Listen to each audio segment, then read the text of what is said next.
武打英雄功夫电影。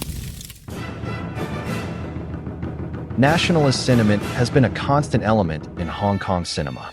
Much of this assertion of Chinese identity was constructed through the figure of the other, a vile and disloyal adversary who threatened to strip China of its essence.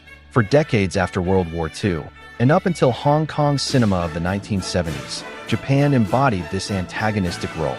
It was practically a rule that any Japanese character appearing in films of that era would be portrayed as a villain.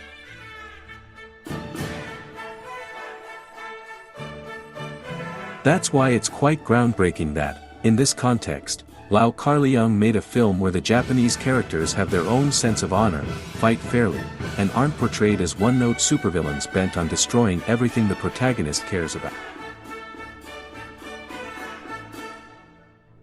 Tu ends up agreeing to an arranged marriage with the daughter of one of his father's Japanese associates. He's firmly against it at first, but as soon as he meets Kung Zi, Yuka Mizuno, and realizes how beautiful she is, his attitude changes completely. It wasn't much. Tell me. Tu soon discovers that, just like him, his wife spends her days training in martial arts. However, she's not studying the usual Chinese styles he knows. Instead, surprise, she's practicing Japanese martial arts. You beat your wife.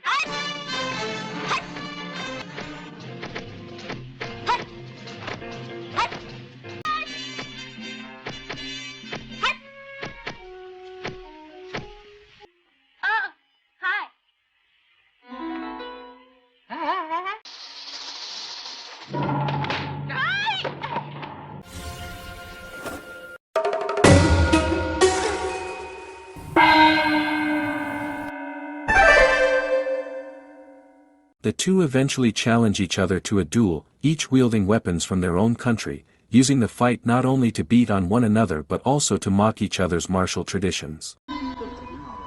日本剑。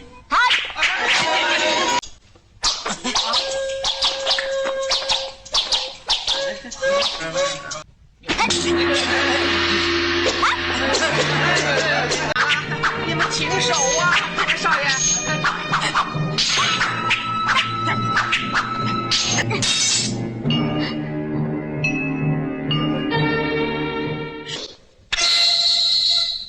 这才是真正的枪，看枪！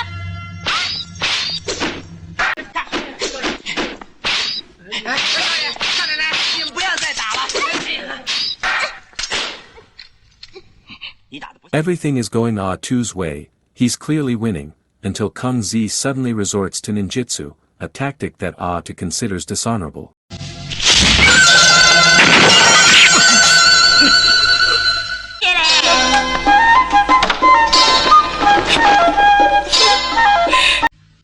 你而家扮成咁樣，似乜嘢？我都話你唔識嘢㗎啦。可以用嘅，只有下三流嘅人先用嘅啫。你仲有咩想侮辱我嘅？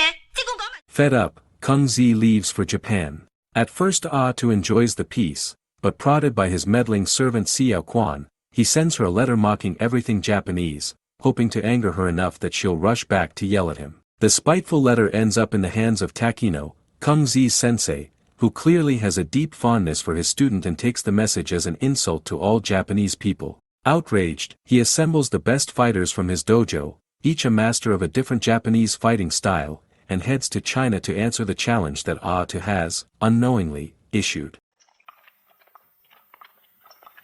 Tu is naively stunned when they all show up at his doorstep.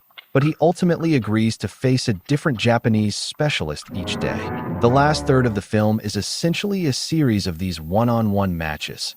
Nobody cheats. The fights stay within the agreed limits. The rules are followed, and no one dies, which is where the innovation mentioned earlier really comes in. Each fighter's skill is respected, and so is each fighter as an individual. Heroes of the East * showcases a wide range of fighting styles and weapons, with expertly staged choreography shot to highlight what makes each duel distinct. The most inventive style is the fictional crab fighting technique that Takeno uses in his final showdown with Atu. 老前辈，请指点后辈。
Lau Kar-Leung has a charming history of featuring strong female protagonists. Think Kara Hui in My Young Auntie or Anita Mui in Drunken Master 2. And this film certainly contributes to that legacy. Kung Zi stands firm in her traditions and behavior, refusing to compromise just to please her husband. While she may come across as overly vocal in defending her homeland at times, her reactions are largely justified by Atu's prudishness and bias. Although the film doesn't clearly reveal where the couple ends up, it leaves us with the sense that their mutual growth, his increasing respect for other cultures, and her protective nature toward him, will likely lead to reconciliation. The two leads seem to be having a lot of fun playing the feuding couple and convincingly portraying those radical changes in emotion when things quickly turn ugly, while maintaining a lighthearted tone.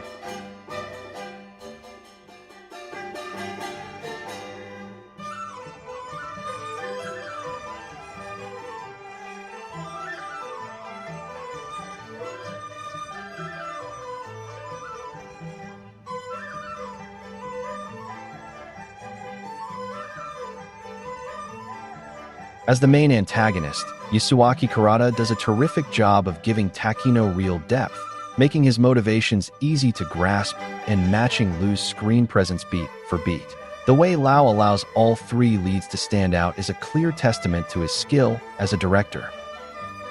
This is one of those martial arts classics that still holds up today. With its wide range of fighting styles, over-the-top antics, and a generous amount of shouting, this compact tale about pride moves at a brisk pace and entertains from start to finish, and maybe, in its own way, even feels ahead of its time.